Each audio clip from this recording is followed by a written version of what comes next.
સુરતીઓના આરોગ્ય સાથે છેડા કરનારાઓ સામે પોલીસે લાલાક કરી છે। ત્યારે સુરતની ઉત્તરાયણ પોલીસે આરોગ્ય વિભાગને સાથે રાખી ઉત્તરાયણના વેલંજવા ખાતેથી નકલી ઘી બનાવતી ફેક્ટરી ઝડપી પાડી લાખોનો મુદ્દામાલ કબજે કર્યો। સુરતમાં જાણે નકલીની બોલબાલા વધી હોય તેવું લાગી રહ્યું છે, કારણ કે સુરતમાં ફરી શંકાસ્પદ નકલી ઘીનો જથ્થો ઝડપાયો। લોકોના સ્વાસ્થ્ય સાથે છેડા કરનાર સામે ઉત્તરાયણ પોલીસે આરોગ્ય વિભાગની ટીમ સાથે મળી કાર્યવાહી કરી।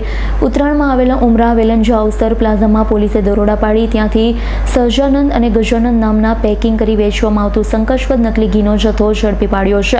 પોલીસે સ્થળ પરથી 3.50 લાખની કિંમતના શંકાસ્પદ ઘીના ડબ્બા, 1.44 લાખથી વધુની કિંમતની મશીનરી, એસની બોટલ, કલરની બોટલ, થર્મોમીટર સહિત કબજે કરી નિહાર મોવલિયા અને પિયુષ સાંગાણીની અટકાયત કરી વધુ તપાસ હાથ ધરી છે।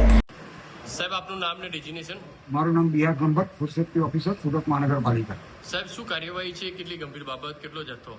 હાલમાં પવિત્ર રમઝાન માસ ચાલુ છે, તેથી માનનીય કમિશનર સાહેબથી, માનનીય ડેપ્યુટી કમિશનર સાહેબ, રિજનલ હોસ્પિટલ સાહેબથી અને માનનીય આરોગ્ય અધિકારી સાહેબ તરફથી ફૂડ ડિપાર્ટમેન્ટને સૂચનાઓ આપવામાં આવે છે કે સુરત શહેર વિસ્તારમાં ફૂડનું વેચાણ કરતી, ઉત્પાદન કરતી તમામ સંસ્થાઓની સઘન તપાસ કરી અને નમૂનાઓને પૃથ્થકરણ સારું લેબોરેટરીમાં મોકલી આપવાનું।